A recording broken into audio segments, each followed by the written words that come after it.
The simulation is broken in Infinity Countdown issue 3. Confronting Pimtron, Adam Warlock demands the villain release the Silver Surfer and give him the Soul Stone. Pym says at least Adam is putting up a fight, whereas Magus just died immediately when he came for the stone. Blasting Adam, Pym gets back to taking over Silver Surfer, and using the Soul Stone he succeeds, telling the Ultron Silver Surfer to attack Adam Warlock. The Surfer attacks Adam as Pym tortures him with the Soul Stone, as Norrin tries to resist his power. The Surfer is shown the trillions of people he has helped murdered in the service of Galactus. Adam attacks Pym, demanding to know what he did to the world they are on, and Pym can't believe that Adam is worried about one world when he can take the entire galaxy from him. Pym shows him a vast number of rockets that will spread Ultron all throughout the galaxy. Adam kicks Pym off a platform, and returning to the tortured Surfer, he places him in one of his cocoons to be healed. Pym returns and Adam fights him as the Surfer emerges from the cocoon whole, reinvigorated and free of Ultron's command. Adam doesn't count on the Surfer summoning his board and taking off into space, however, leaving him to fight Pym alone as he launches the rockets. Elsewhere, the Guardians of the Galaxy continue their fight over the Power Stone.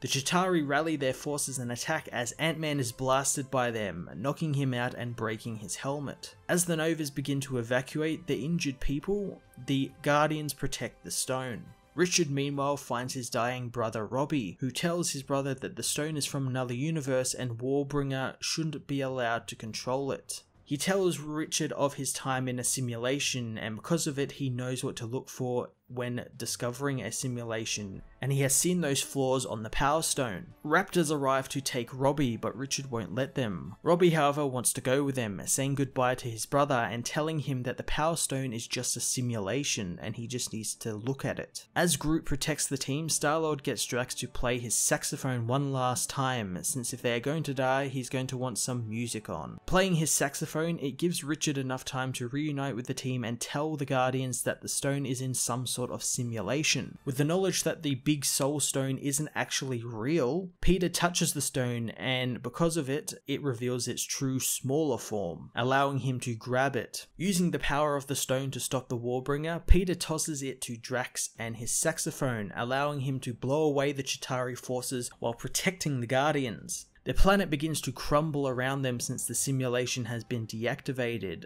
so Richard uses the stone to transport them all off the planet before it explodes. Elsewhere, the Silver Surfer approaches an unseen being, saying he's proud that the being has atoned for their shared legacy. Saying he is a last resort, Silver Surfer asks Galactus the Lifebringer to help him end one more world to save the entire universe. Infinity Countdown issue 3 again was a heavy Guardians of the Galaxy focused side of the story and Adam Warlock side of the story, with no other stone appearing even yet. I did like that we got a little bit more Adam Warlock this issue than we did the Guardians, and I like that he had to rescue the Silver Surfer, and he did it in a really cool and smart way by using his cocoon to help the Silver Surfer. The thing is, this event, and it was teased as an event, a big event in Marvel, isn't really an event at all. It's more like a prolonged prelude to Infinity Wars that's coming in the summer or later on this year. And because of that, everything in throughout these books feels really long-winded, and they're just like setting up all this sort of stuff, especially with Duggan obviously using his Guardian scripts that didn't get made into that book when that book was ended before this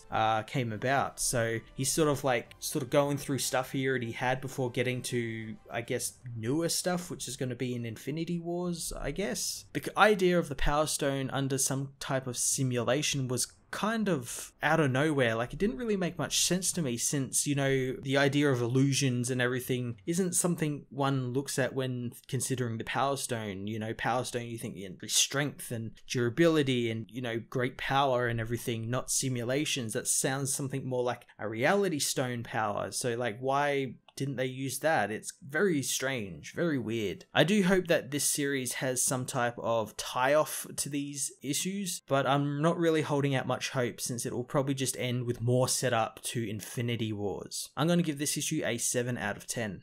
Hey everyone, thanks for watching my newest video. If you enjoyed it, you might also like to check out my other reviews here on my channel. You can also follow me on various social media platforms like Twitter by searching Matt_FOS, or even join the Comic Multiverse Discord server and chat with other comic book fans, including myself and Joel from Cape Joel. Want cheap comics and trades? Head over to the book depository with the link in the description to get the cheapest trades and comics around, along with free shipping anywhere in the world. Until next time, this has been Matt of the Fortress of Solitude. Thank you so much for watching.